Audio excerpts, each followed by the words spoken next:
नमस्कार। देश और दुनिया की तमाम फटाफट खबरों में आपका स्वागत है। खबरों के लिए आपसे निवेदन की यदि आपने हमारे चैनल को सब्सक्राइब नहीं किया तो कृपया करके आपके अपने चैनल को सब्सक्राइब कर लें। आप सब्सक्राइब करते हैं तो हमें हिम्मत होती है सही और सच्ची खबरें और उन खबरों को आप तक पहुंचाने की जो मीडिया आपको दिखाता नहीं है, या मीडिया उन खबरों को दिखाता है तो एक नेगेटिविटी के रूप में दिखाता है, जिससे आपके मन में कोई सवाल पैदा नहीं हो, बल्कि किसी नेता के प्रति या किसी पार्टी के प्रति आपके मन में एक तरह से उबाल हो या आपके मन में उनके प्रति नफरत हो।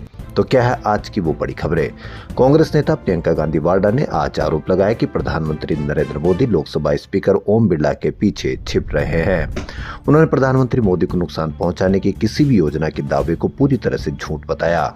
उनकी ये टिप्पणी बिरला के लोकसभा में दिए बयान के बाद आई, जिसमें उन्होंने कहा था कि पक्की जानकारी मिलने के बाद उन्होंने मोदी से सदन में भाषण देने के लिए न आने को कहा था, क्योंकि कई कांग्रेस सांसद प्रधानमंत्री की सीट के पास पहुंचकर कोई अप्रत्याशित हरकत कर सकते थे।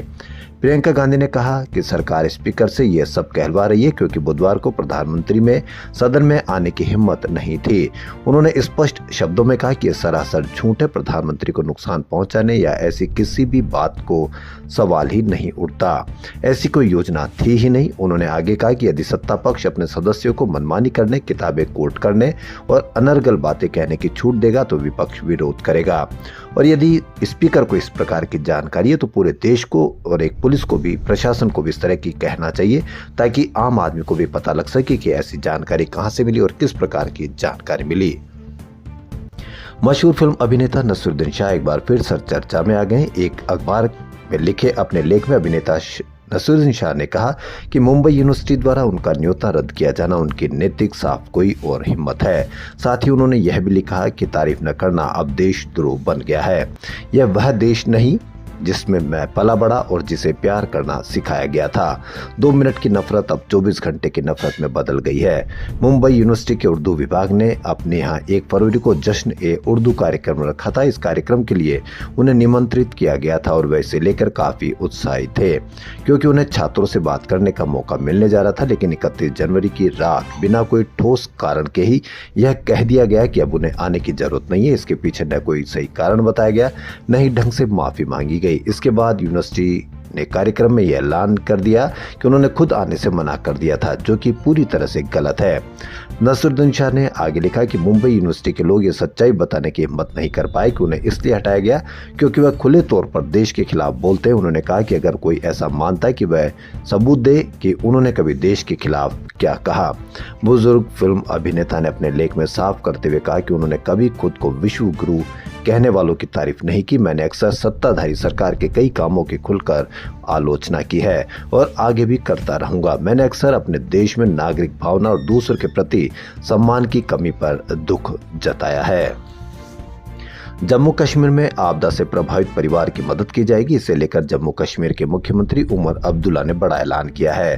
उन्होंने कहा कि सरकार आपदा से प्रभावित भूमिहीन परिवारों को पट्टे पर जमीन देगी। सरकार ने इसकी पूरी तैयारी कर ली है। सीएम ने कहा कि यह जमीन आवासीय उद्देश्यों के पट्टे पर दी जाएगी और किसी प्रकार का अधिभार नहीं वसूला जाएगा। जम्मू और कश्मीर के मुख्यमंत्री उमर अब्दुल्ला ने आज कहा कि सरकार ने 2025 में प्राकृतिक आपदाओं से प्रभावित हुए भूमिहीन परिवारों को 40 साल के पट्टे पर 5-5 मरला जमीन आवंटित करने की मंजूरी दी है। मुख्यमंत्री ने कहा कि उधमपुर जिले में अचानक आई बाढ़ और भूस्खलन से प्रभावित 6400 से अधिक परिवारों को वित्तीय सहायता प्रदान की गई है। उन्होंने कहा कि सरकार की तरफ से ऐसे परिवार की हर संभव सहायता की जा रही है। उसी क्रम में ये फैसला लिया गया है। अमेरिका के मशहूर अखबार वॉशिंगटन पोस्ट ने बुधवार को 800 पत्रकारों में से 300 कर्मचारियों की छटनी कर दी। इसमें सीनियर कॉलमिस्ट ईशान थरूर भी शामिल है। वह कांग्रेस सांसद शशि थरूर के बेटे हैं। ईशान ने सोशल मीडिया प्लेटफॉर्म एक्स पर पोस्ट कर इसकी जानकारी दी। उन्होंने लिखा कि वॉशिंगटन पोस्ट ने इंटरनेशनल टीम के कई शानदार पत्रकारों के साथ उन्हें भी नौकरी से निकाल दिया। ये न्यूज रूम के लिए बेहद दुखद दिन है।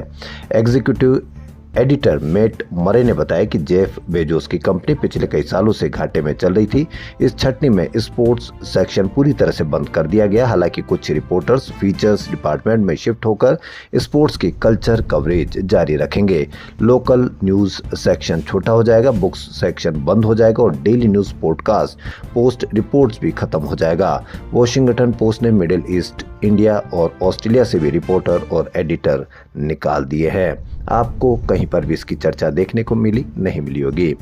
बजट सत्र के 7वें दिन लोकसभा में राष्ट्रपति के अभिभाषण पर धन्यवाद प्रस्ताव हंगामे के बीच पास हो गया। 2004 के बाद पहली बार ये प्रस्ताव प्रधानमंत्री के भाषण के बिना पास हुआ है। इससे पहले 10 जून 2004 को विपक्ष ने तत्कालीन प्रधानमंत्री मनमोहन सिंह को धन्यवाद प्रस्ताव पर नहीं बोलने दिया था। गुरुवार को लोकसभा शुरू होते ही विपक्षी सांसदों ने नारेबाजी की। इस पर स्पीकर ने पहली बार 65 सेकंड के भीतर, दूसरी बार 5 मिनट और तीसरी बार 2 मिनट में कार्रवाई स्थगित कर दी। प्रधानमंत्री नरेंद्र मोदी राज्यसभा में राष्ट्रपति के अभिभाषण पर धन्यवाद प्रस्ताव का जवाब दे रहे हैं। स्पीच के दौरान विपक्ष ने नारेबाजी शुरू कर दी। विपक्षी नेताओं ने कहा कि राहुल गांधी को बोलने दिया जाए, तानाशाही नहीं चलेगी। इस पर प्रधानमंत्री ने कहा कि खड़गे जी की उम्र को देखते हुए उन्हें बैठकर नारे लगाने की इजाजत दी जाए। इसके बाद विपक्ष ने वॉकआउट कर दिया। मोदी ने कहा कि इन लोगों को कभी न कभी जवाब देना होगा। कांग्रेस के पास न सोच थी, न विजन और न इच्छा शक्ति। इसका परिणाम देश को भुगतना पड़ा। तो देश और दुनिया की तमाम फटाफट खबरों में फिलहाल इतना ही। धन्यवाद।